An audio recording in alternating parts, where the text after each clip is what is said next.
Hey everybody, thanks for tuning in to Live&Breathing's Artist Picks. I'm your host, Justin Glanville, and next to me is our artist, Red. Hello, Red. Hi. Thank you so much for being here. Thank you for inviting me. I feel very honored. When you got here, I told you that I know you the least of any of our guests so far. Yeah. We've met once. Yeah. And I apologize for that one time. No. Honestly, I'm really happy that it happened. So, what exactly did happen? Was it the video that was like corrupted or something? This is a tough one to tackle without throwing anyone under the bus. Don't throw anybody I don't under the want to bus. throw anybody under the bus. Yeah. But, we were trying to get everything going back again, trying to build a crew.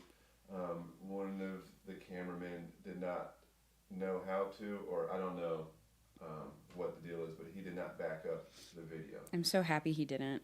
Okay. Honestly, like I think we were talking earlier, but the band and I had just kind of gotten together, and we were figuring out our songs and figuring out what we wanted to do. And when you were like, "Hey, we need to get you back in because we want to make sure that we get the video this time," I was like, "Thank you." So I'm really happy that this is a blessing in disguise. I think so too. So, because also we were not doing this show at that time. yeah. And so now we get to do this, and then your band's coming in after this, and we're going to do some more music videos that will be released in the future. I'm excited. So thank you. Yeah, thank you for having me. So, thank you for being here. absolutely. When I need to lean in? Yeah. Are you going to eat it? Eat that mic. Yeah, I guess I'll eat it. Okay. This should be a little bit better. Mm-hmm. That just knocked the train off the tracks. Now my phone's going off. This is turned into a little. I'm not farting. It's my phone. I'm gonna put this over here. No, you're good. I can imagine any noise coming from this microphone is really dangerous right now. So. Yeah, that's right. It's cool. Like this is very unpleasant. Here you go, audience. Oh, let me get it too. There was this one time a group of friends were sitting on a picnic bench, and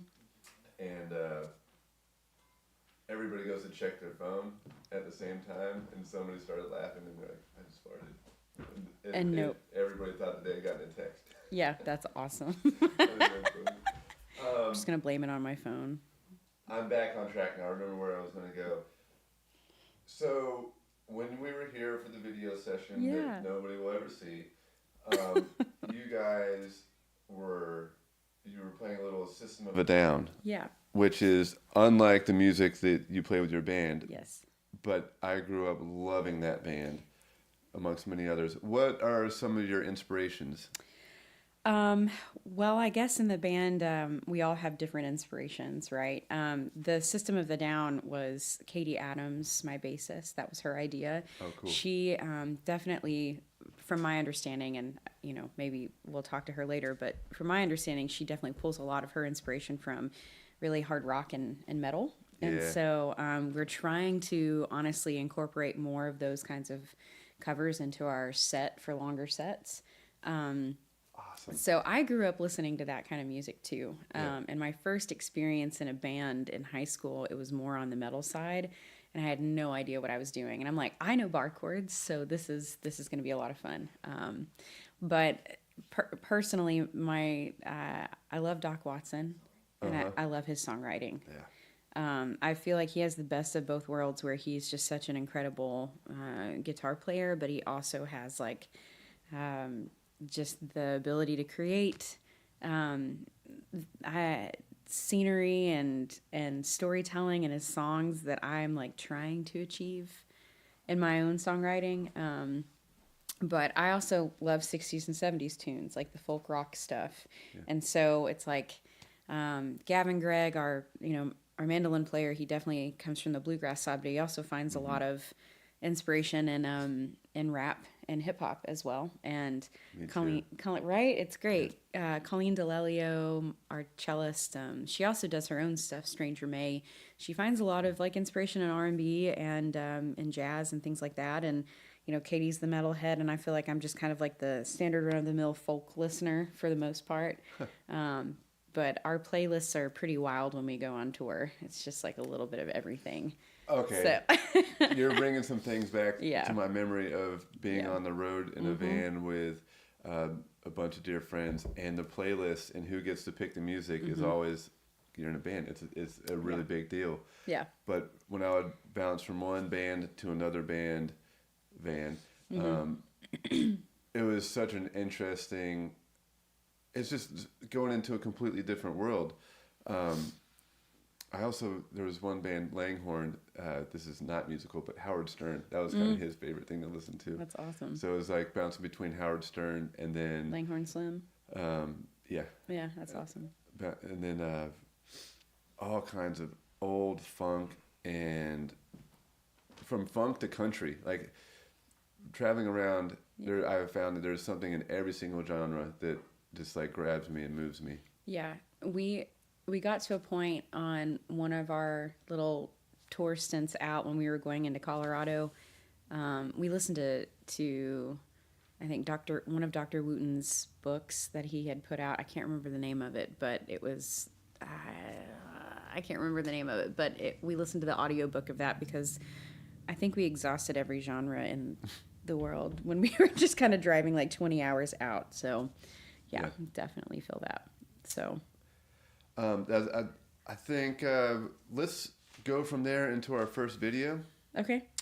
Which is a local band. Yeah. I don't know if they're playing under this name anymore. I don't think that they are. But the band is the Black Lilies. Yeah. And the song is Joy and Misery. Yeah. And just a group of local sweethearts. Yeah. When I was looking through the other Live&Breathing videos, I was really inspired that there are so many local artists that you guys work with and that you uplift their stories and their songs. And the Black Lilies, I don't think that, at least for me, the band and I have not formally met them. And so I was like, I want to kind of talk about the Black Lilies a little bit.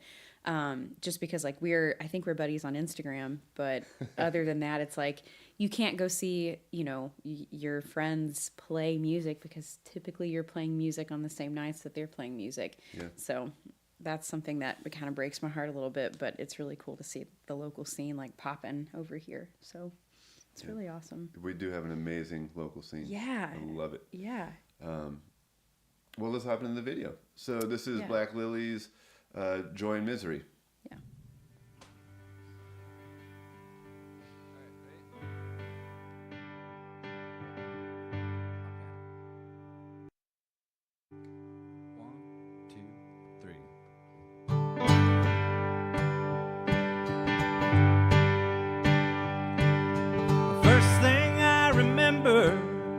I was 3 years old, staring down that 2-lane, thinking of the great unknown. Mama, she just looked at me, so where you think you're going, son? It's a mean old world and you best take care. I'll be praying when the day is done.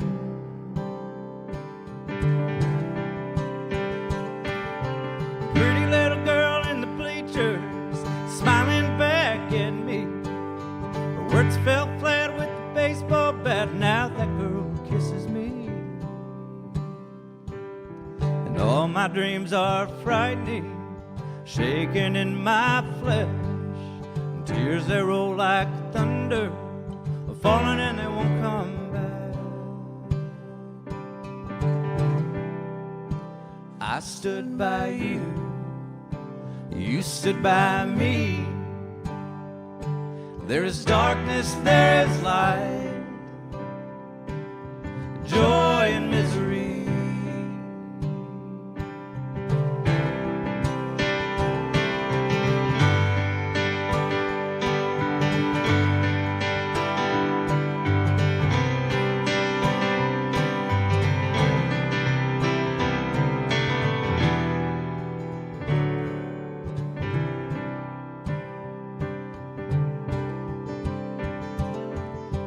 Daddy, tell me a story. Were you a little boy, running around in your hometown, dreaming of making noise?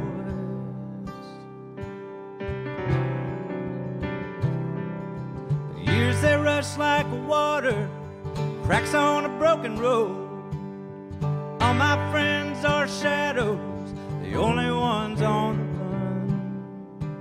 run. The only ones on the run. I'll stand by you, you'll stand by me.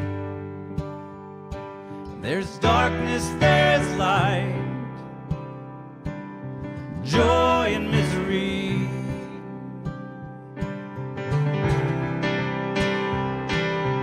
First thing I remember, I was 3 years old, staring down that 2-lane, thinking of the great unknown.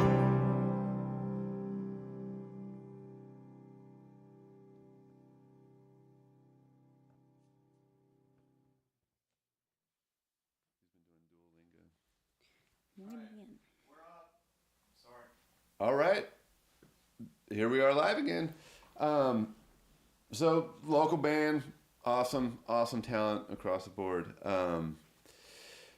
I see a friend made a comment on here. Stan Sharp, a local hero. I want to share one story about him. He calls out square dances around town. He is an amazing songwriter. He is an amazing human. He walked my wife and I's dogs. We each have a dog down our aisle for our wedding. That's so cute. Over a year ago. We're creeping up on 2 years now. Cannot speak highly enough about this human.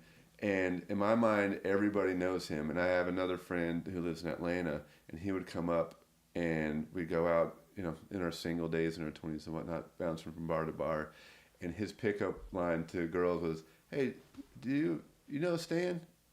And then if they said yes, then as an instant conversation started. If they said no, then you just start talking about Stan. And I'm not saying like Stan, like I'm not trying to imply that he's a big player, like a big ladies' man or anything like that. But he's just such a character around town, and I just love him. I think my first experience with Stan was at Prez Pub, like way back when the open mic was still upstairs. And I'm pretty sure that's where I first saw him perform, and his songwriting and storytelling was insane. He's amazing. So, yeah. His memory, I have a few people in my life that I am just completely in awe and full of jealousy of their memory. And just the recall is just like a photographic memory. It's like, I wish I had that because I am so forgetful. That is not me. Oh. Hey, Stan. It was Travis Widner. He helped start this whole Live and Breathing. He lives in just outside of Portland, Oregon now. That's across awesome. The border in Washington. He's missed. I heard it's gorgeous up that way. I've never been that far out, but I would love to visit Oregon and Washington. So last we spoke, you were on tour. Mm-hmm. Tell me about that. So we went to Folk Alliance. It's like a international folk conference where where is that? So they held it the past 2 years in Kansas City, Missouri, which, being a little East Tennessee girl, the first time I went out that way, I was like, Kansas City's in Kansas.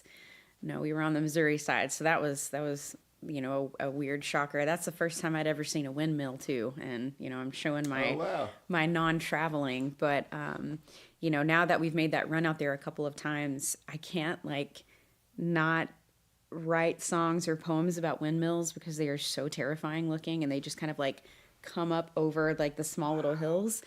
It definitely shows my Eastern Tennessee coming out, but it was wild to me. But anyway, so we did Folk Alliance. And have you ever been to Folk Alliance? I have. I've been with a few bands. It's so amazing. The conferencing is a lot of fun, and you learn a lot. But what we discovered this time around is, now that we kind of knew the layout, we just kept waking up later and later throughout the day, and we were significantly stoked for the evening, just because they pull out all of the furniture and all of the hotel rooms for 3 or 4 floors. Yep. And then they dress them up and curate them based on whoever is curating the room, and you just run around like heathens from 10 p.m. to 3 a.m. and just play music and watch other people play music. And then you can't, since you all are leaving at the same time and you have instruments, there are jam circles that go on until like 7 a.m. So Colleen, the cellist in my band, she was just like, we got back to the RV park and she was like, wait a minute, the sun's coming up. I'm not ready.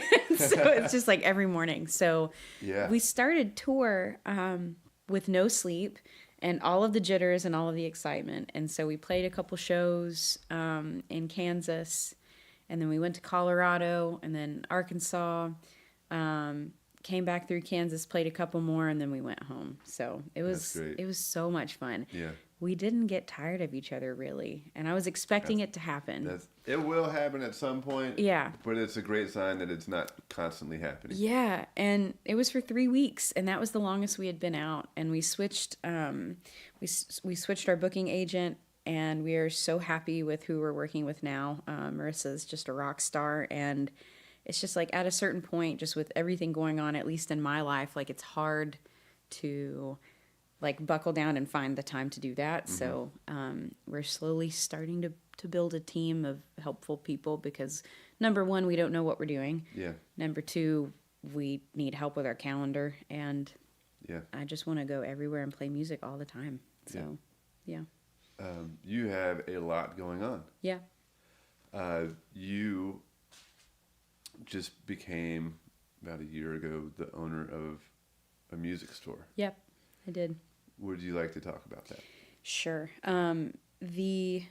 So I own Rush's Music, and the 2-time previous owner before, Steve Boyce, was my boss while I worked there, and I worked on the front, and then I repaired string instruments in the back. And I did that like right after graduating from high school all through college and with my master's. So cool. Yeah, it was awesome. So I was there for about 6 years. And I met Jason Cooper, who was my best friend.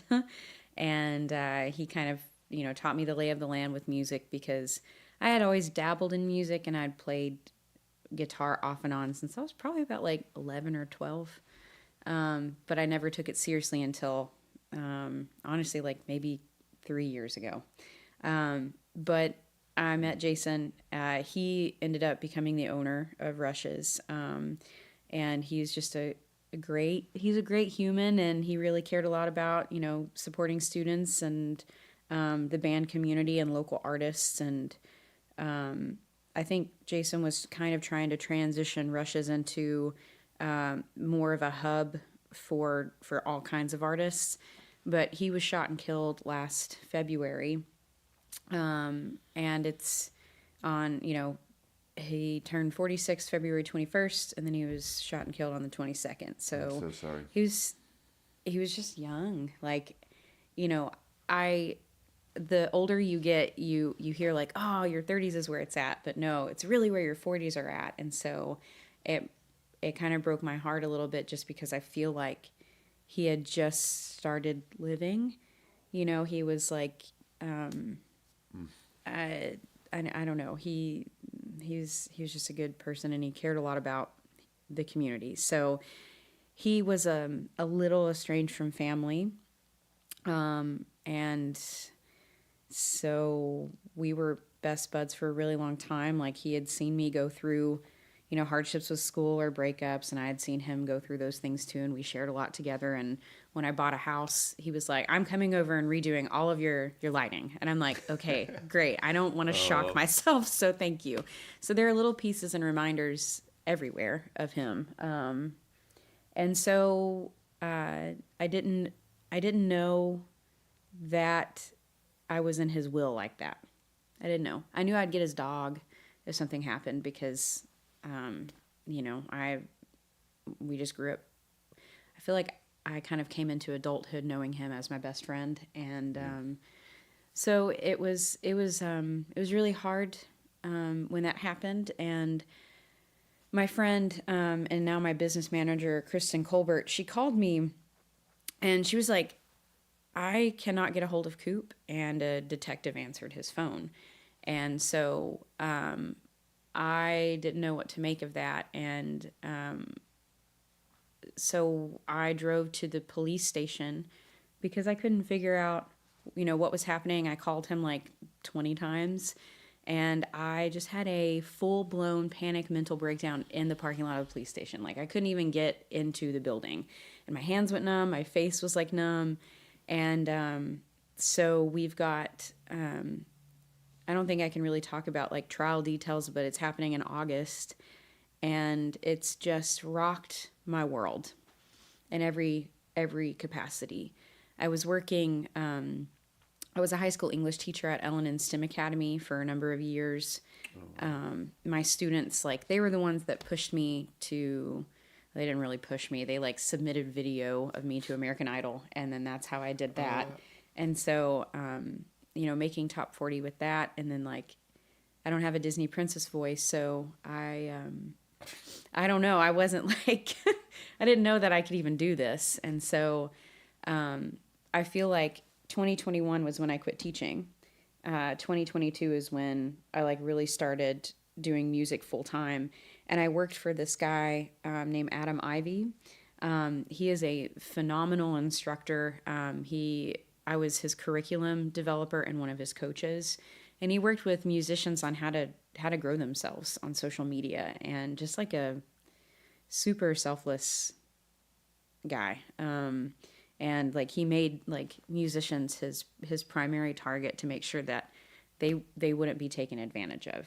Mm-hmm. And so like, teaching them the skills that the industry kind of hoards to themselves about promotion and marketing and all of these other things, while also like being truly authentic to their craft. So 2021, stopped teaching. 2022, I was working from home with Adam and making music a full-time thing. And then 2023 hit. So it was like, it's just a lot of change over like the past 3 years. Wow. Yeah. And so, it happened. I don't know how to run a business. Like, I'm a year in, and I have, if it wasn't for the Steve Boyce, my former boss and the former owner before Jason, and the staff at Rush's, like Lily Ginder, she is a saxophone player and just a great human being. And when all of this happened, she was in a lot of ways running the store. She had to retrain me while I was being the face of this amazing business that's been in the works since 1958.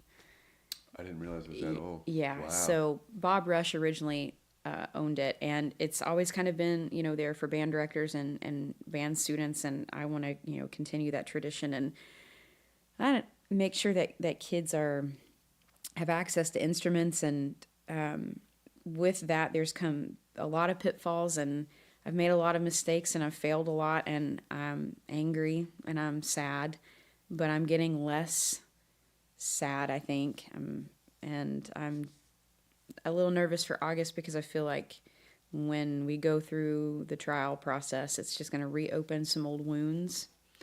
And I'm just tired. So I'm tired a little bit. And I feel like 2023, we were in the studio working on this record with Fred and Jonathan Kelly. Mm-hmm.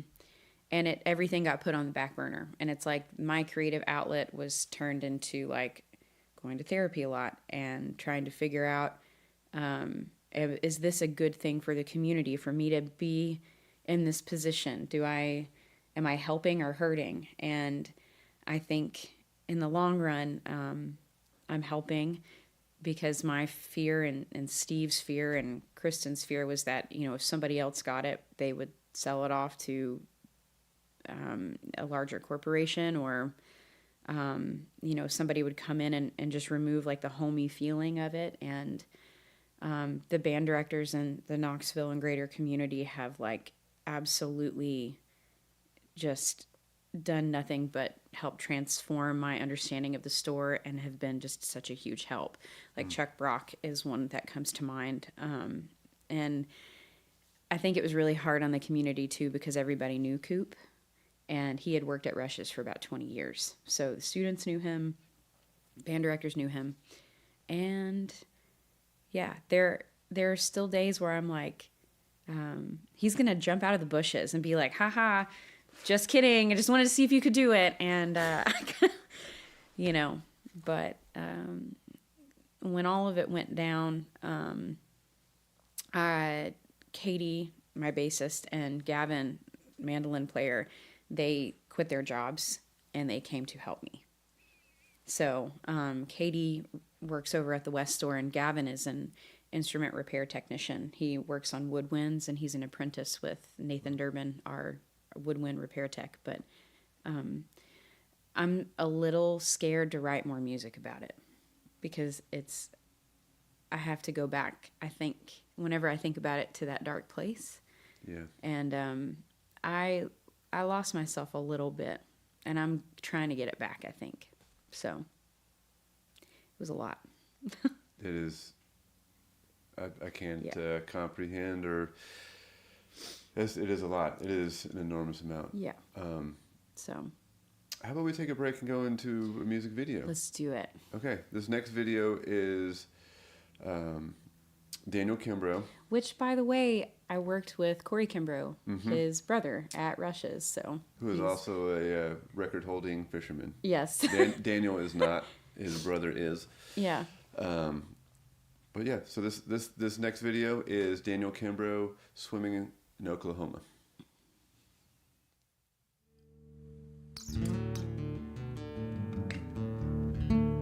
Well, they're digging and they're pouring on the other side of town, and the rebar's in and the foreman says that it won't be too long now.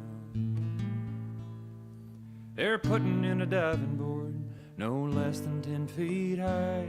We argue over who'll be first to try. My mama says there's better ways to die. High school's getting tougher now and I can't get the hang of math, so I'm mowing lawns and I'm digging holes to save up for the gas. Yeah, to drive the girls down to the pool when Sissy comes around. I like it when your girlfriends hang around. Hey, the one with green eyes looks me up and down. We're going swimming in Oklahoma to beat the heat and to watch the girls come out. Going swimming in Oklahoma. We'll swim till the sun goes down. Churchill on the radio, Frankie wants to help. They're sleeping in the underground while London burns to hell. The news is full of effort, some skies are full of bombs. Our sprinklers try to keep up with our lawns, and the only time it's cool is near the dawn. So we're going swimming in Oklahoma to beat the heat, to tune the struggle out. Going swimming in Oklahoma. We'll swim till the sun goes down.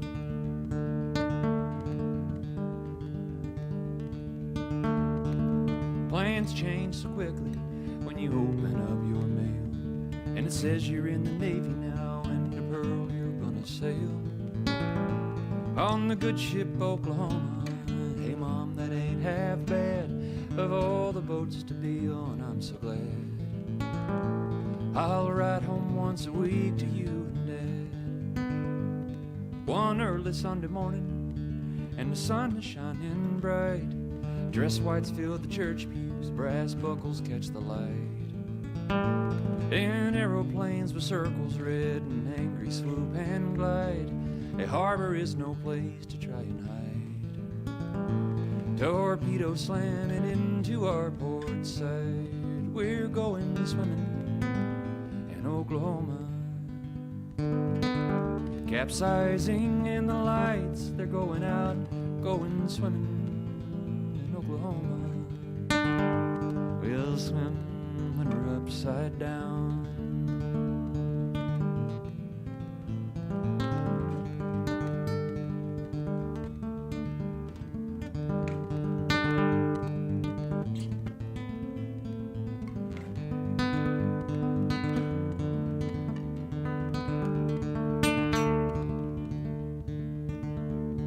hear things in a different way below the waterline. I can hear that sprinkler talking in that old hometown of mine. I can hear my sister laughing by the pool in Muskogee. Oklahoma is the only place I'll be. She could always hold her breath longer than me.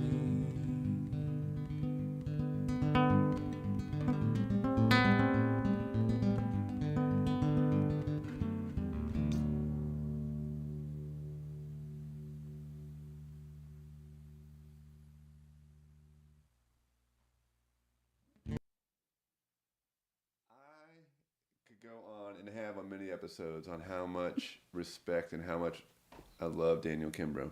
Yeah. He is one of the most talented musicians, most dedicated to his instrument, and he can play. Well, I've heard him play guitar, and it's as we just did. Yeah. He is amazing at that. His songwriting, I absolutely love his style, that biographical style, and yeah, I don't know. Do you have anything you want to say about him? Because I really look up to and respect his craft, and just the fact that you can be a lead player while also being a singer-songwriter. Again, it like harkens back to like that Doc Watson feel. Like I just look up to artists that can do that. Yeah. And it's something that I am working towards actively, and I just think that it's just important. It's important to be able to do that. I also think, since, we're talking about a lot of, local artists and we're, hearing their songwriting, it's just cool knowing that he gives Knoxville such a leg up and a name for itself. Absolutely. Yeah. I just hear a lot of people like leaving here and going to Nashville, and that breaks my heart for the Knoxville scene. And it's really awesome to know, like, I think he just played the Bijou recently.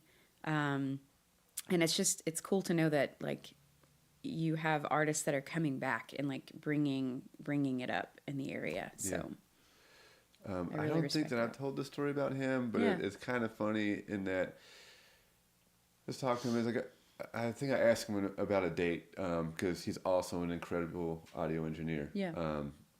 And he was like, "No, man, sorry. I'm going to be at Abbey Road with, I'm doing some recording with Eric Clapton." Like, oh, cool. Cool. So, like, are you going to be playing upright or electric or what? He's like, "Oh, I'm just singing harmonies." Like, oh, okay. Cool. Cool, That's dude. really awesome. Well, I'll call somebody else in, I guess. Yeah. No, it's so cool to see, I don't know, our people out that way doing really those things. So yeah, and bumping into them at festivals and stuff like that is such a treat. Yeah. Of just like, I don't know, just when you're at a festival and there's those homely faces around, it's just like, oh, let's spend 5-10 minutes and like catch up. Oh yeah, I love it. Yeah, Knoxville's community is just. I think it's gone through a lot of changes, and I think like every community probably goes through a lot of changes and is constantly changing. But the city's growing so much right now. It is exploding a little bit. It really is. And I'm trying not to like be angry at that a little bit, just because I know exactly what you mean.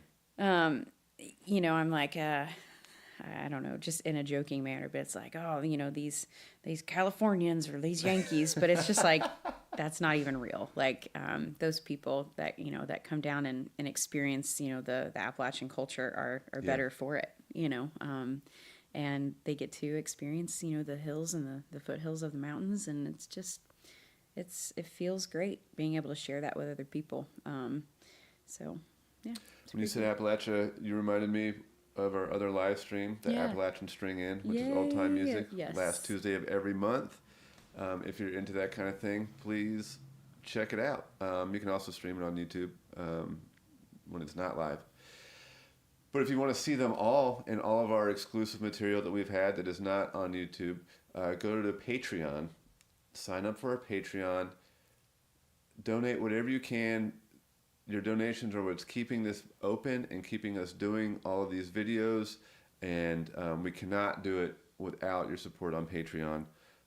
So Patreon, Live and Breathing, thank you for your support. Thank you for tuning in. And also, while you're at it, if you didn't know that this was happening, follow us.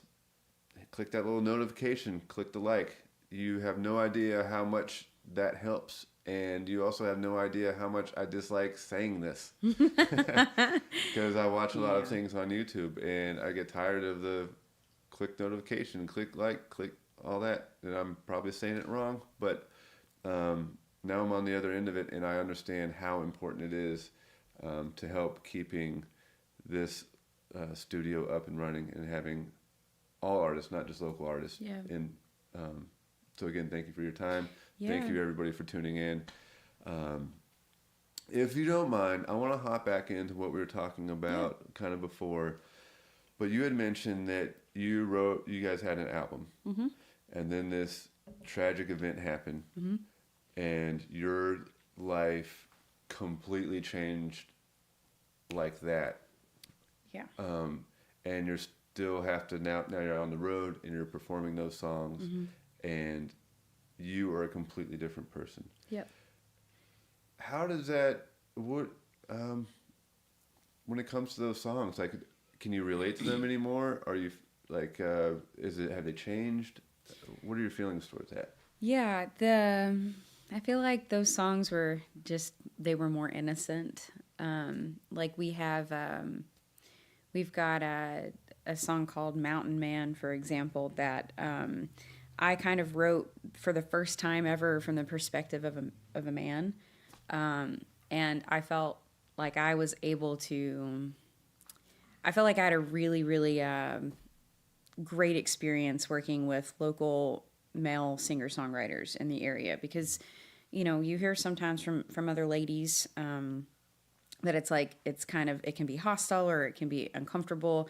And I'm like, I did not have that experience at all. I think the men in the community have done nothing but provided a safe and comfortable space for most of the female or female identifying artists, and so Mountain Man was really just me saying, this is, if we could think about this simply from a male's perspective, like it's just I wanted to create a song just about the safe feeling that I got from our community. Wow. And so it's like those are things that are not even really on my radar anymore, as I don't attend open mics and I don't do as many community driven events, just because my responsibilities have drastically changed. So it's like now when I play Mountain Man, it kind of makes me sad a little bit, because I want to be back in those spaces. Do you perform it differently? Yeah, it's slower. The tempo's changed. And so like that's one of the songs. So at our last band practice on Tuesday, we were listening to it and we were like, why did we play it so fast? Like it was so much more exciting and more fun. And not saying that it's not fun now to play it, but it's just the tempo's changed and the way that we approach the song has just drastically changed. Yeah. And even like with there's another song called Snowy Day. I just wrote a song about warmth and being inside with the snow, and I'm like, can I please tap back into that? Just like I'm not saying those are simple feelings or simple thoughts, but it's drastically different than the EP I put out called Dead Little Thing. And the band's gonna come behind me, and we're gonna put out the EP under Red and the Paper Flowers on Spotify and all of that too. But it's just, I was in such a dark place all of 2023. I didn't think I was going to make it out.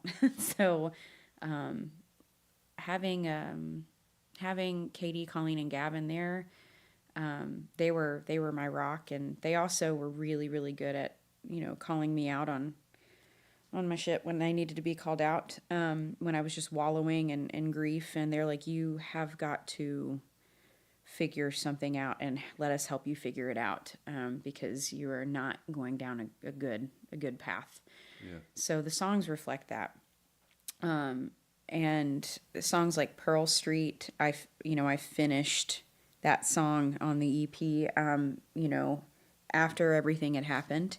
And then Return to Worms was a song that I literally, I was walking across Rush's parking lot, and it had rained, and it was really gross outside, and it was kind of cold, and there was this poor, squishy little wormy guy just kind of like hanging out in a grease puddle. And I was like, that's me. I saw myself today in the parking lot, like literally bruising myself, just trying to like, inch towards some soft loam or dirt or something to sit on. And so my songwriting changed after losing Jason. So, and I'm trying to see things more positively, and I'm getting there. It's taken a lot. That sounds very difficult to do. Yeah. If it wasn't for my band, though, they're my best friends, and they put up with me, and I think that they are happy to put up with me. I don't think I would be in a more healing space. So yeah, songwriting has just drastically changed because of that. While you were talking, it made me think about kind of parenting, and my philosophy has been at the core of it, and I've learned this for myself, of just surrounding yourself with all the love that you can, all the brightness that you can, and I try to do that for my boys. Is just like anybody that's in their life consistently is going to be a loving person for them to look up to and depend on, and and that helps you get through hard times of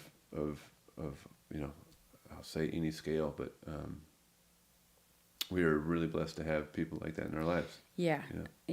And I think there was a breakthrough moment, at least with my band, where it's like I knew that I could do this forever with them. And of course things may change in the future, but one thing I hope never changes is like our closeness and just how deeply we know each other. But there was, the moment where I think my anger and my sadness overtook me, and they felt comfortable saying, we need to take a step back and figure out what you need, and this is how we feel about these things. And of course, during those moments, like I was rigid, and I was angry, and I was frustrated because I was at the center of my own universe, and I needed to take a step back. You know what I mean? Just in knowing that it wasn't the end of the road, and knowing that there's so much more life to live, and them being able to like express that to me, and me being able to take it as constructive criticism and feedback, and not like be hateful, I think was the big step in our relationship as a group that I needed, and that they needed to know that we could get past in order to continue creating music together. Yeah. So they have been through a lot with me, I think. And I'm super thankful for them. And yeah, so now we just need to get a beach trip together and do nothing but lay on the beach and drink beer. So anyway. Well, I hope that happens soon. Yeah, and, me too. You are such a huge part of the local music scene. Thank you. Thank you. We all thank you. Yeah, absolutely. I love it. Yeah. You want to hop into the next video? Let's do it. All right. Who's up? I believe the next one, it is Thomas Castle, Anything But the Truth. It's one of our newer videos. Hope you enjoy it.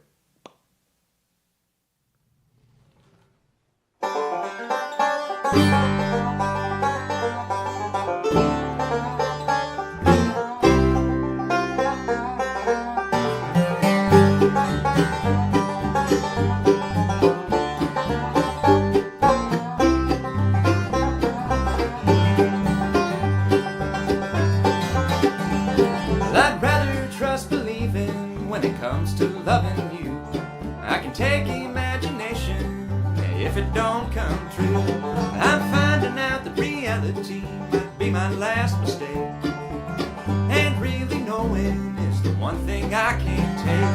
So give me all your broken promises, all your careless lies, anything but where you've been all those sleepless nights. Tell me that you love me, I don't need the proof. Give me more excuses, anything but the truth.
all your broken promises, all your careless lies, anything but where you've been, all those sleepless nights. Tell me that you love me, I don't need the proof. Give me more excuses, anything but the truth.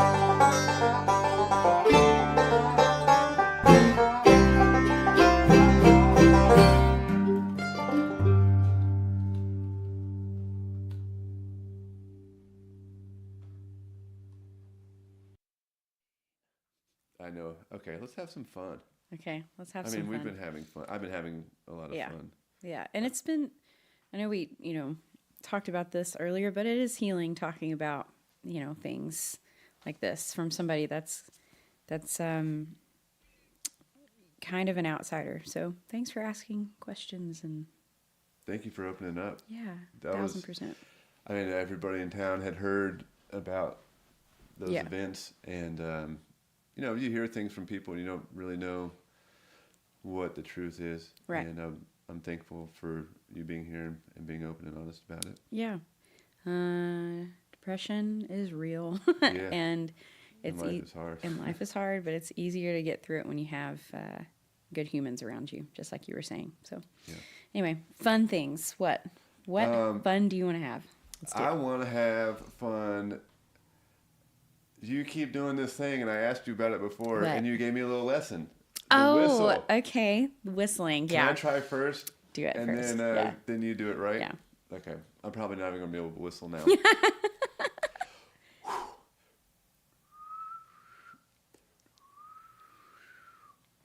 I'm not gonna be able to do it. You're gonna get it.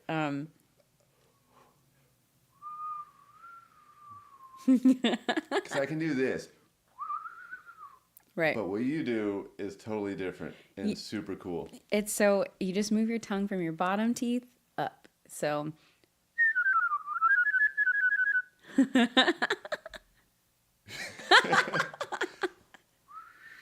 Okay. you're gonna get it. I'm going to get You're it, gonna but practice. it's not happening right now. You're gonna Next time we practice. see each other, I promise you, I will be practicing. You'll be able to do it. It's gonna be great. Yeah, I'm trying to figure out how to incorporate that into a song somewhere, Oh yeah. like with birds or I don't know, but yeah, I don't know. It's something that I do. Like growing up, my mom, I would be outside of the house and I would be whistling, just like hanging out outside of the house, playing in the dirt or the mud or whatever. And she would be like, Christina. And now nobody tell what my government name is. But anyway, I didn't know. oh, yeah. So my middle name is Christina, but she'd be like, Christina, because she could hear me whistling outside of the house while she was like in the kitchen or in the dining room or the living room. And so whistling has always been something that I have annoyed an abundance of people with. So I do it without even thinking I don't find sometimes. it annoying. Yeah. I was telling you after you did it, it reminded me of when I was in high school, working in kitchens like as a line chef. And one of my favorite places to work, the chef was a sailor and a cook I think in the Navy. But that's what he told me of where he learned to whistle. But he could. It was just the most beautiful whistling. It's kind of like Andrew Yeah. Bird. I'm not Yeah. sure if you're familiar with him, Yes. but it's just Yeah, like yeah. it is its own beautiful instrument when you got it like that. They used to have like whistling competitions in the 50s and 60s. Wow, And I did not know that. yeah, there's like if you look it up on YouTube, like whistling competitions, you can see like going to. old footage of people like going neck and neck on whistling, and it's really cool. I don't know why I know that, but I'm just like I thought at one point in my life that I would be a great whistler, but I'm not. So I just do it a little bit. I just thought that that oftentimes in a concert there's a call and response with the crowd. Right. But if you get everybody calling and responding and then you throw in a whistle, it's gonna like it'll just crack the crowd up. That's And awesome. What happened to me of people trying to whistle? You'll just hear a bunch of. The wind. That could be fun. Yeah. Oh man, where do you want to go from here? Is there anything that you want to talk about? I do. I mean, have questions. Aside from whistling, I don't know. I Your think music Yeah. that's out there. Where Yeah. do you find it? So you can find it on Spotify. It's only my solo stuff right now. Under what name? Under Redd, R-E-D-D. Okay. And so anytime I get up on stage, it's Redd with double D's, but not in real life. Wait, what does that mean? It's, but it's like anytime I say that, I'm like, I'm from Dolly Parton country. I'm allowed to say this. Nobody else would know anyway. But so you can find it Redd, R-E-D-D. My first record that I put out was I would technically say it was an EP because it only had 8 songs on it, but it was called Monsters and Mothers. And it was just all of, these 8 songs that I like coveted, I guess, kind of growing up. It was my first few attempts at songwriting, and there were a lot of songs in between, but those were the ones that I just kept sticking with. And you still perform them? Mm-hmm. So we performed K-Town, which we wrote about Knoxville, Tennessee, and just I had my very first real relationship. We kind of ended up mutually kind of moving away from each other, and it wasn't bad. We were just really young, and I left Knoxville and moved to Nashville for a little bit because I just associated Knoxville with sad memories, and so it was really just about reclaiming Knoxville as my space. And it's a love song to Knoxville and about how much I love those spots. But then the other song that we perform is called Heavyweight, and we're actually re-recording that as a full band, and it will be on our upcoming record that we've been working on. So, which we started last year in January, and now we're like kind of revisiting these songs in the studio with Fred and Jonathan Kelly, our producers. And again, it's just kind of a trip because we were in such a different headspace and a different spot together a year ago, and now we're like, what were we thinking and doing? And so, Fred and Jonathan are probably like, oh my God, can we just decide on what direction we want to go with these songs? It's been a year, but they've been really helpful and very, very sweet. And I think we might re-record and re-release K-Town at some point, but maybe as a single. So cool. Yeah. That's all very exciting. It's really nice to have producers that are patient and sweet and kind. That is the role of the producer. Yes. I think. Yeah. So we were very lucky that we get to do that together. Cool. Yeah. We've only been playing music together for about a year and a half. So we were very, very early in our infancy stages a year ago. So. Well, as we mentioned earlier, like once you get on, I don't know if we mentioned it on the show or not. Yeah. You came in, you recorded. We did talk about that. Mm-hmm. But now that you guys have gone on the road and done a bunch of shows together, it completely changes the performance in the songs oftentimes. Yeah. Yeah. And I just, each person's personality on stage, it's just really, it's sweet and it's cute. And I love playing music with these guys. So I'm just genuinely so lucky. And that's the other thing is like, running Rush's music in the music store, like I kind of was spoiled rotten before because I just got to fill my day and my space with playing music as my kind of full time. And so I've had to readjust my my responsibilities and expectations. And so I crave time with Katie, Colleen, and Gavin so much more now that I've kind of had it taken away a little bit, and I have really readjusted my priorities. And so, I don't know where I'd be without them. So, yeah.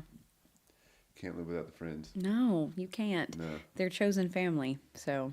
Yeah, that's right. Yeah. I've always felt that way, and I'm so blessed as well to have many really great dear friends that have been carried me through hard times and vice versa, Yeah. And I guess, so, you said you don't really know me super, super well. I don't know you. I feel like I know you a lot better now. Same. But like, okay, if I can switch on you and just ask you about your playing, like, okay, what is your main instrument and what do you do? My career is I'm an audio engineer, what I say touring front of house audio engineer, and I have worked for the Avett Brothers for almost 20 years. Yeah. So in the beginning, before I met them, I went to a school called Full Sail and went through the recording arts program. Okay. So studio work is what I learned first. Then my first job was in Daugherty in North Georgia. I was born and raised for the most part in Atlanta. I spent a large chunk of that in Houston from like when I was 2 to 8 years old. But then from there on was in just outside of Atlanta and then into North Georgia. And so I met the brothers. They actually, I get a job managing this venue.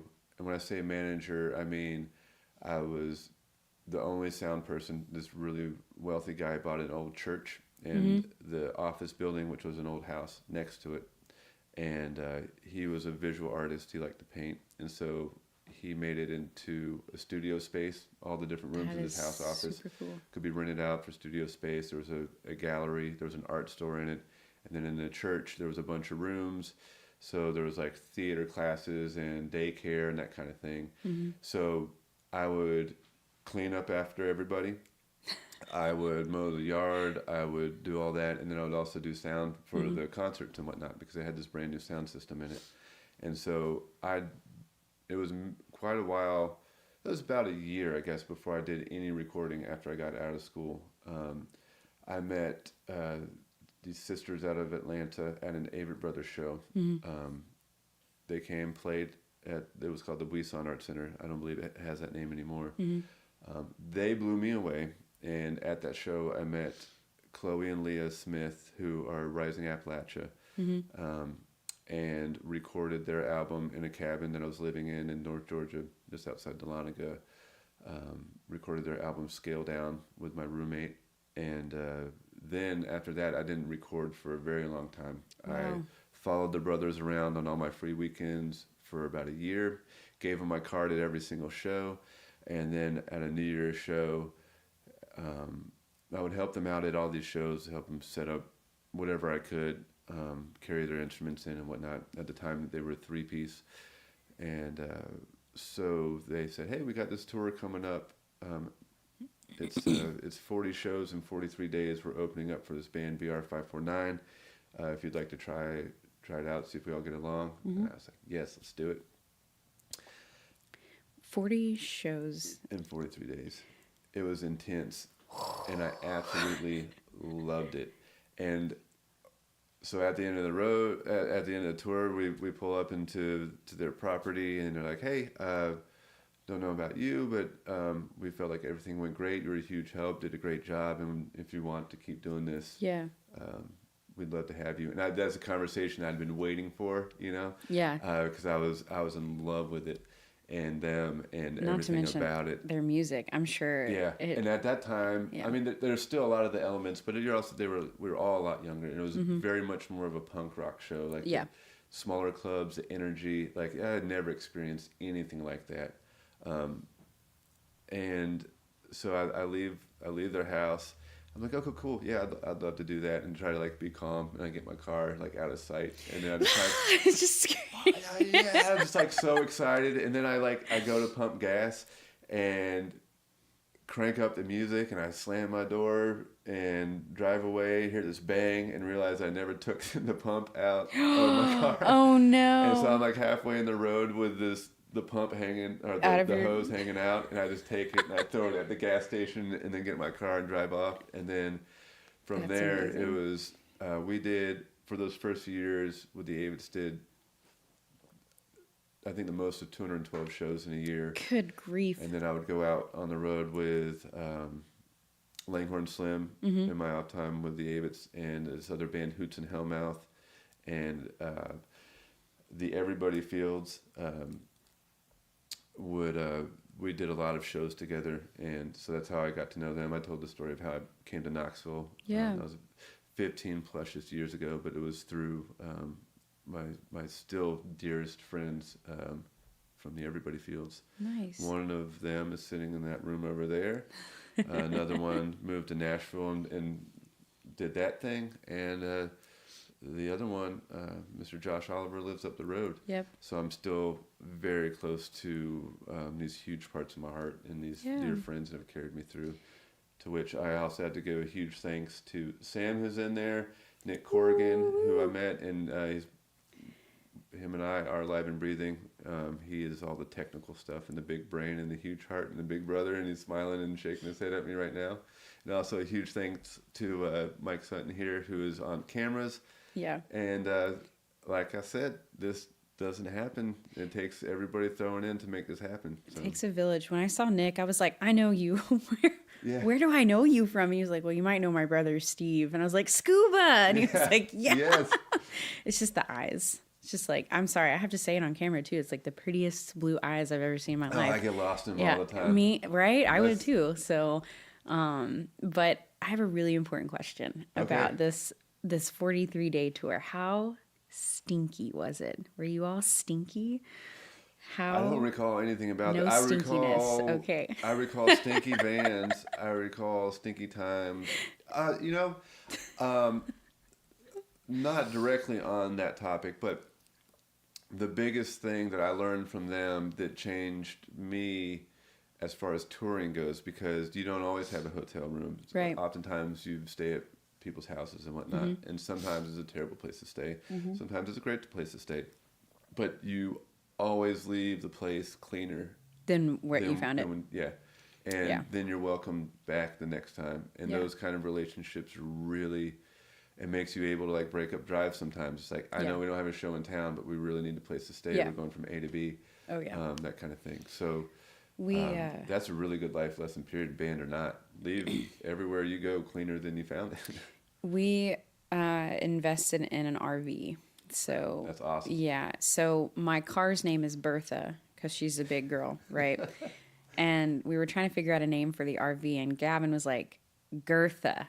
She's even bigger than Bertha. And I was like, okay.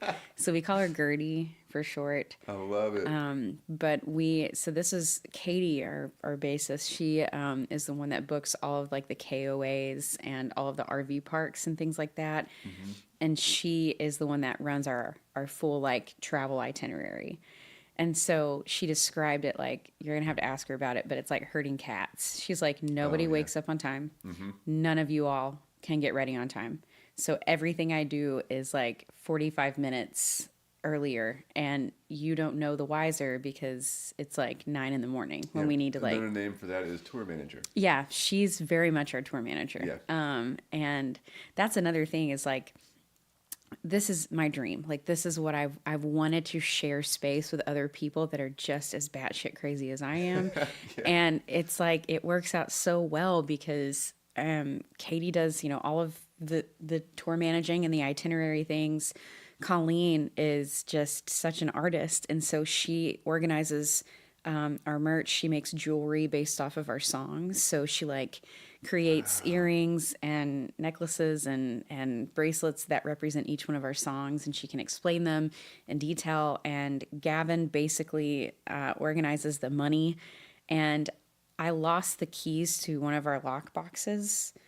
And so there was just money in this lockbox for a year, and we broke it open Tuesday with a butter knife. And so, congratulations. Yeah, we got some money out of our lockbox from like a year ago. And so Gavin is the holder of the keys. He's like, nobody is allowed to touch the keys, especially myself and Colleen. You guys have a great thing going. It takes a lot of bands a long time to figure these things out. Yeah, and it's just I don't know, like that tour, the touring thing is like something that there's like I feel like such a baby about it because every time it's different. Yeah. And it's just there's so much you have to learn in the moment on the road sometimes. Yeah.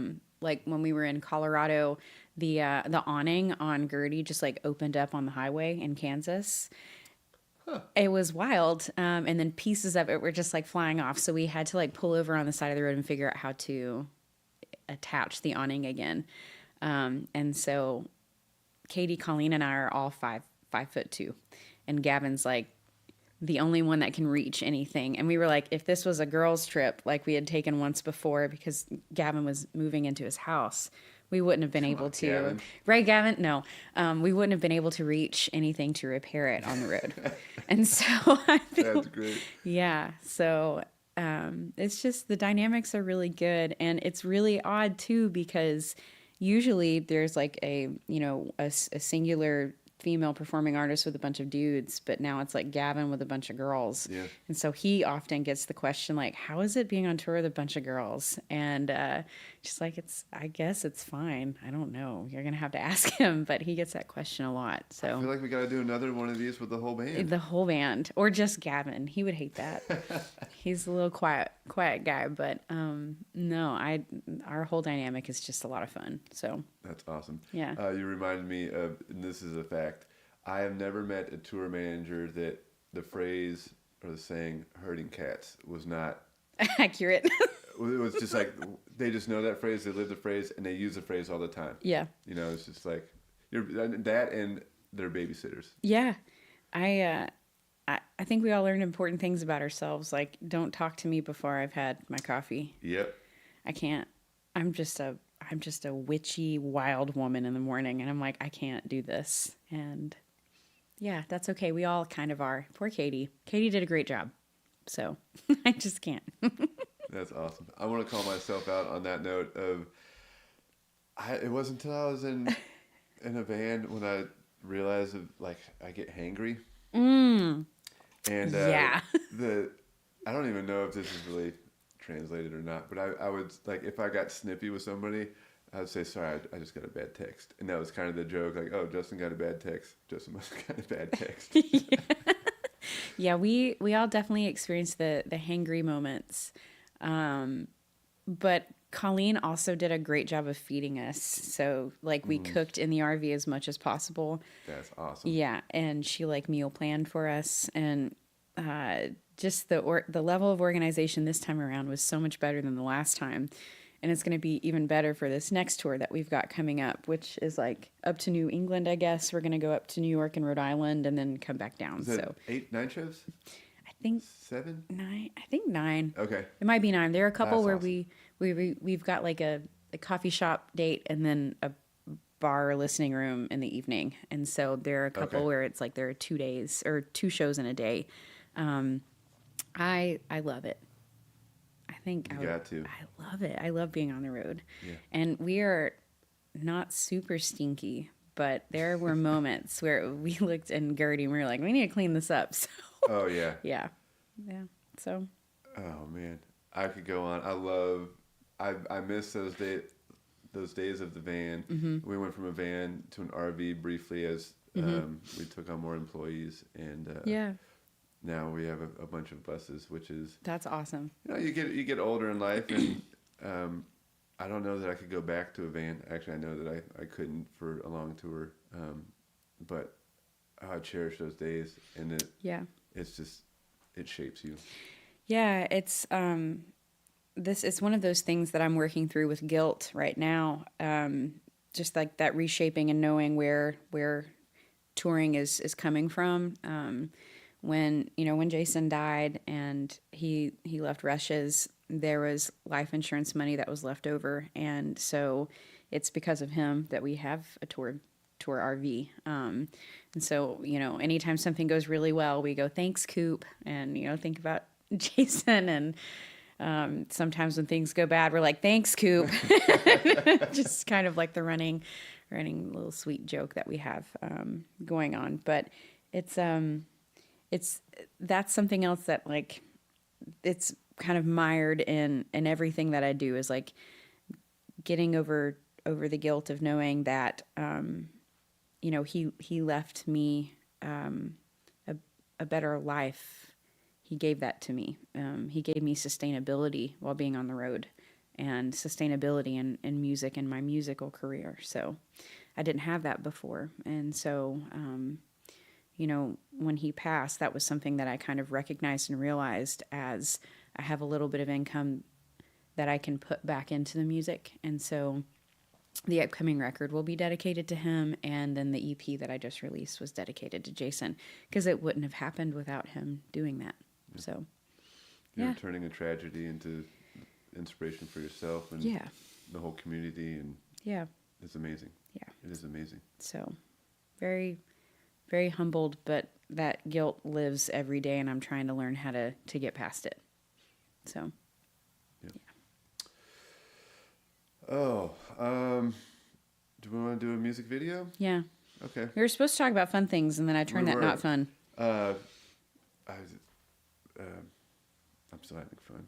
I'm still having fun, too. I mean, hard topics can still be fun. Yeah, they can. It's learning experience. Who's up? Who do we have? Who's up is a group of local gals. Ooh. Red Shoes and Rosin. That's right. And I must say, I love them. I know two of the three, and it sounds like you know the one that I don't know that well. Which one? Well, I want to talk about the two that I know. Yeah, talk about the first one I want to talk about, she is an amazing baker, and she has been working very, very hard for many years to make that her profession. I think that she would agree with that. Yeah. And her bread and her cookies are incredible. Her name is Meade Armstrong. And she has come and played on our Appalachian String In a few times. Oh, yay. And this one time she brought some cookies that she made. And my 9-year-old was here, and he had one of the cookies, and then he became infatuated with her. And that's awesome. They were, I am not kidding, I love cookies, and they were the best cookies that I've ever had, and my son would agree. Her talents are, I would say, I was going to say endless, but anything she puts her mind and her heart to, she has a beautiful heart, and it really comes out. I know her the least, I think, and her name is Meade. Meade, yes. Of course it is. Yeah. It would be, being a baker. Yeah. That's pretty awesome. And then the next one is the host of the Appalachian String In, the lovely Jessica Watson, who is going to be on the show tomorrow. Tomorrow next week. I'm pretty sure, it's tomorrow. Nice. She's going to be on here. But again, this is the Knoxville music scene full of talent. And that girl is an amazing host, an amazing human, an amazing musician, an amazing songwriter, and an amazing hang. Yeah. Her birthday was yesterday. Happy birthday if she's listening. Oh, happy late birthday. Yeah. That's awesome. I met her, so again, like the biggest influence in my life for music was the open mic scene. I met Jessica Watson at the Preservation Pub open mic when it was still upstairs. And the first song I ever heard her perform was about her cat. And I think she was playing it on banjo. And I was like, I need to know this girl for the rest of my life. And she's just such, I think of her as like, she's just like a little bucket of warm, little sudsy bubbles. It's like infectious, and you just want to be around them. And I love her songwriting and everything about her. And when I saw that they had done a few videos on here, I was like, we have to talk about Red Shoes and Rosin, because I also met Shauna Cyphers, who I don't know that well. And she is an exceptional vocalist and a great singer-songwriter. And I also met her through the open mic scene. And so a lot of my influences, and I think maybe a lot of their influences in the Knoxville music scene, just kind of came from the open mic scene and that community. And it's just something that I love about Knoxville is that there's no judgment in some of these communities. I didn't necessarily feel that way at every open mic scene in the Nashville area. I can imagine. And it's, it's hard to like not compare, because, comparison is the death of growth, but Knoxville's just, it's different. And I also want to shout out, I don't know if anybody knows of Cullen Kehoe, but he's one of the ones that like started the open mic at Pres Pub, and now he's the one that runs the one at Jig and Reel, and it gives artists new and upcoming and people that don't know anybody in the scene like a voice and an area to like showcase their budding talents and crafts. And I don't know, it's like a special place in my heart at Pres Pub, just because I've met so many of these artists that I see doing so many cool things at this point. Yeah. So Red Shoes and Rosin they're amazing. So I also saw them at the Jubilee Festival at the Laurel Theater recently. Cool. Yeah. And that was a cornerstone in I feel like my band's career, being able to play on a stage with Red Shoes and Rosin. Oh man. Just because I look up to them so much. Yeah. So yeah, it was really cool. That's super cool. Yeah. I love that little room. I do too. Yeah. It's beautiful. It was the first time that I'd ever played in the Laurel Theater. So it was really awesome. Ooh, but anyway. Congratulations. Yeah, it was really cool. Oh, man.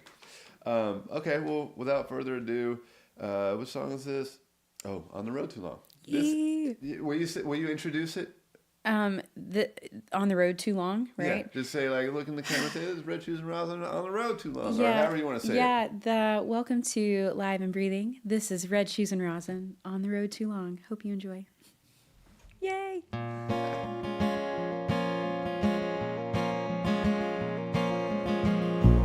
8 till 5, it's time to go. Join the masses headed home. Another sad song on the radio about the tough life on the road. Singing songs and writing tunes. God forbid the things you do.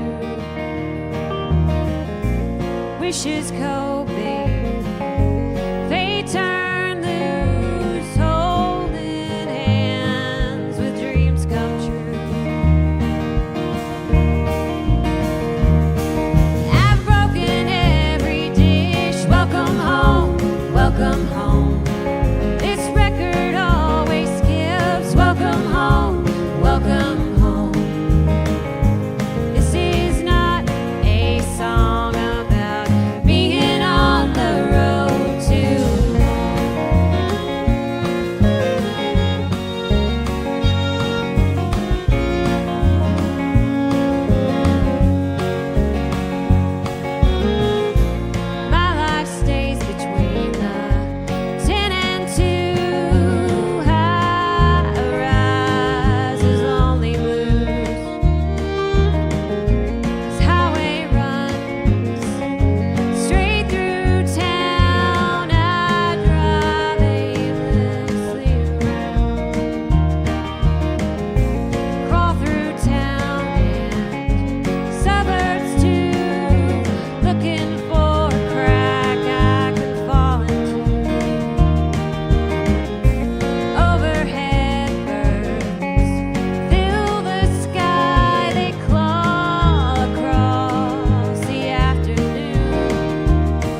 everybody. Welcome back. It is sad to say that we're coming towards the end of the episode. One thing we have not mentioned, every episode ends with the artist performing. So we're going to have one more video, and then you're going to perform a song for us. Yeah. There are more people in that video than we mentioned, but the heart of that band, every time that I've seen them, I've never seen them live, I think, with other outside of that. Are we talking about Red Shoes and Rosin? We are. Yeah. They I've only seen the three of them performing before. Or Jessica Watson or Shauna by themselves. Yes. But who else is in the video? Buddy Honeycutt and Brent Davies. Yeah. Buddy Honeycutt is a sweetheart. Yeah, and I he's a feel goofball. like every time I've seen him, it's been at what is that little bar called? Another ginger. He's another ginger. Yep. It's next to Landing House on Sevier Avenue, not Alliance. Trailhead. Yes. I've seen, it's like anytime I see Buddy or he sees me, we're both at Trailhead. And we're like, what are you up to, Buddy? So anyway, that place came up last episode. Yeah. My favorite bar in Knoxville. I love it. It's so There's sweet. a lot of good ones. Yeah. That's my favorite. Yeah. I really, really dig that bar. Geezers. Do you remember Geezers? I don't. Geezers was one of my favorite bars just because it was so open and open air, and we had my album release party from 2020, 2021 out that way, and then they closed recently, within 2023, and it broke my heart. So anyway, I love that. But no, Red Shoes and Rosin, they're amazing, and it was so cool being able to share space with them. So yeah, super, super cool. But yeah. Amazing. I think this whole interview, I've had no idea what song I'm going to perform. And now I do. Now you know? I do. Now I do. Yeah, What song is it? So it's called Pearl Street. It's a song that's on the new EP called Dead Little Thing that released this year. And I wrote it about my bandmates the last time we were in Colorado before all of the chaos of rushes happened. Mm-hmm. And it was just about being on the road and how hard it was going to be to come back and not be on the road with them. So, yeah. Okay. Just talking about, I don't know, the touring and all of that and your experiences in touring. And it's really hard to come back. Did you ever have that experience where it was like, you were on the road, and it's like the highs. I was asked you about that. Yeah, the highs on the road, right? And then coming back and having to get used to reality of being back.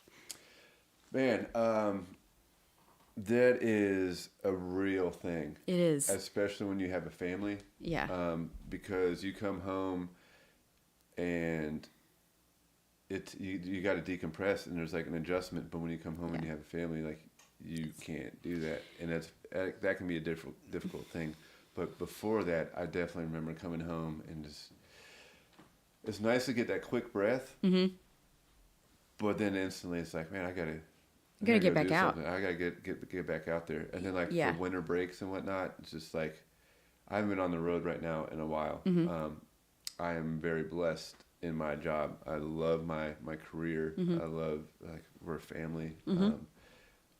But it is in the back of my mind and my heart, and just kind of counting down the days. It's man, it's time to get back out, get work, and get back into the rhythm of things. Yeah, we were at Rush's working, and Gavin, came into the office, and we were just talking about things we need to get ready, and I was just like, we need to do this, this, and this, and this, and he was like, we have only been back for 5 days. You need to slow down. And then we're about to go back out again. And it's just, my friends and my buddies make jokes. They're like, if this was all you did, we'd never, ever see you again. Because I love it so much. Yeah. And it's just, it is really an adjustment period. Once you get done being out on the road, and I feel like I'm so green to it and I'm so new to it. Oh, so exciting. And it is super exciting. And I didn't really get started with music until I was 28. So I taught for a really long time, and so now I feel like I'm just jumping feet first. We're ready to go. And it's also really great, being in a space like Rush's Music where you just work with a bunch of musicians and they're all kind of equally as crazy as you, and they understand. Yeah.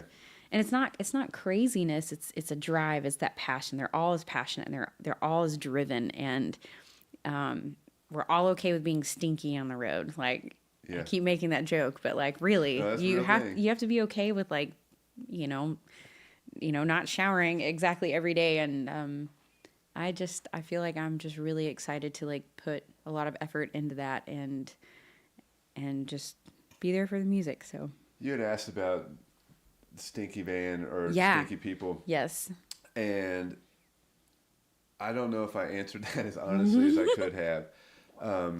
A comment saying, especially directed at me, was like, after we get off the road or whatever, all right, smell you later. Smell you later. Yeah. So that is definitely a real thing. Yeah. But also, I think that you kind of get used to it. Yeah. Yeah, we, luckily, Colleen cooking for us every day, the RV would be smelling really good, like with whatever she happened to be cooking. That puts me in the mindset of, so when we did the girls trip, just myself, Katie, and Colleen, when we went out to Colorado to do a string of shows, we thought we were smelling hard water, like, and it was like that awful egg brimstone kind of smell. I just keep thinking about it in Shrek when Donkey's like, that's not brimstone, it come off no stone neither. So we were definitely living that life.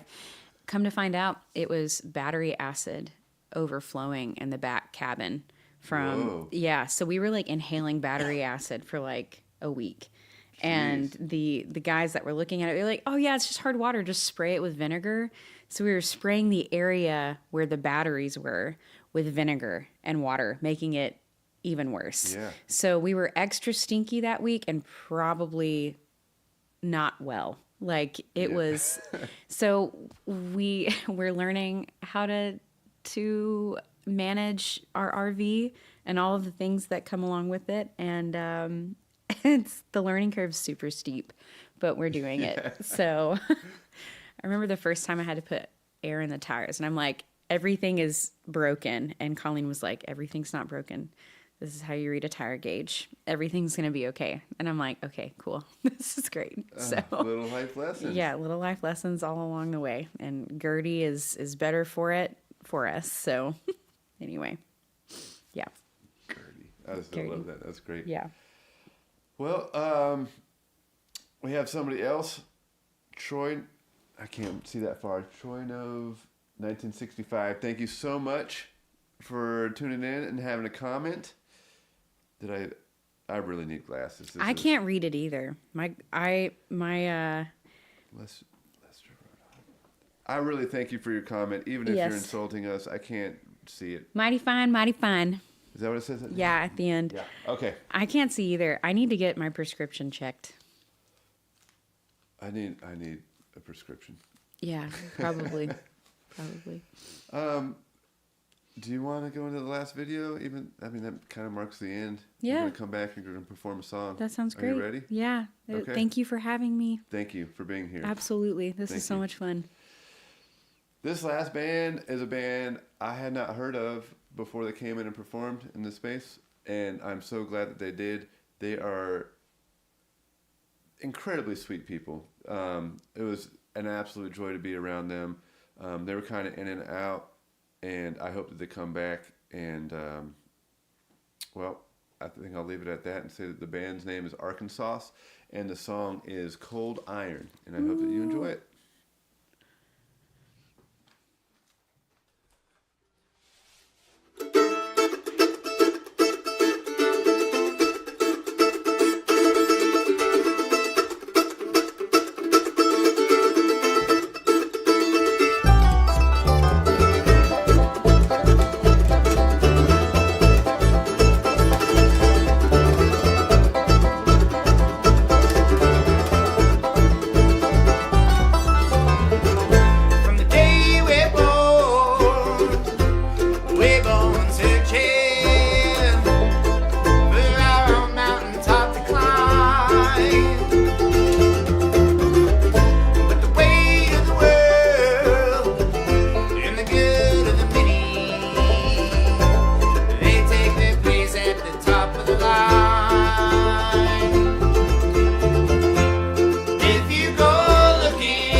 Thank you all. Thank you all. Thank you all. Thank you. Thank you. Thank you for watching. I hope that you enjoyed it.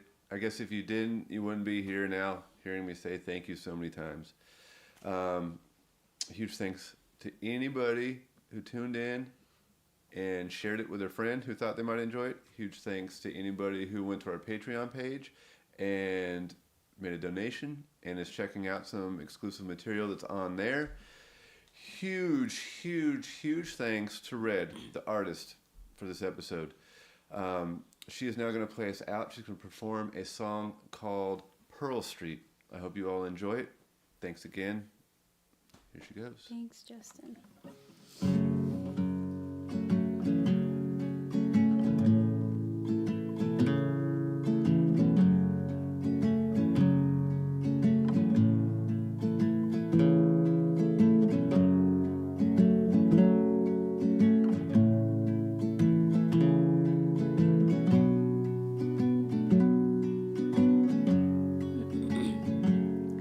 At the base of the Rockies, it's where I found my smile.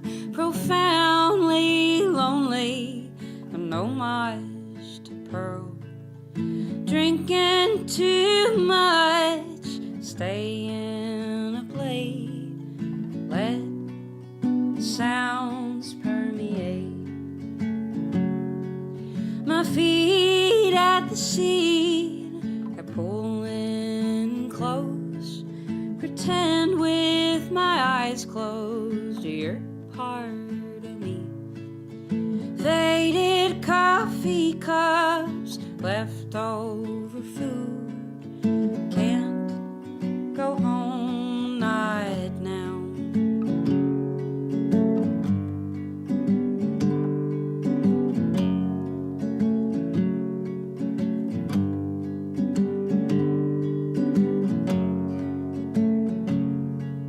And I know I should tread carefully on the path where I'm destined to be. Found out my home is on the road, making something bigger than just me.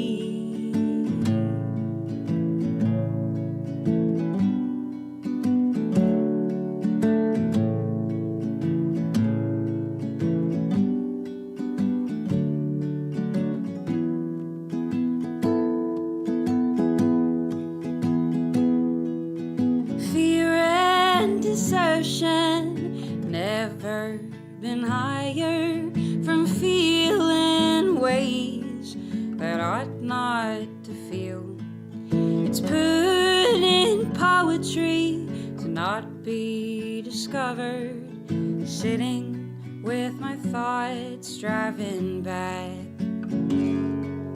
The fog from the Smokies setting strong. Bleary was the landscape, and so is my heart. I know that I've changed, maybe not for better. I'm broken, but I'll build back up.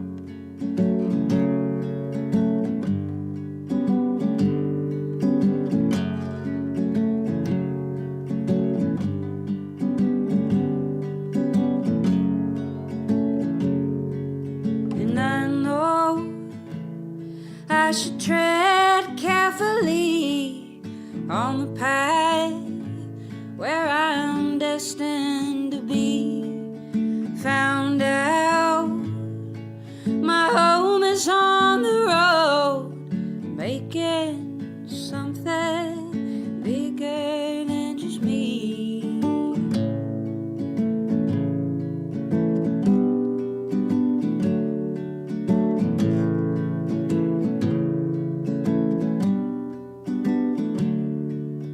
Making something bigger than just me.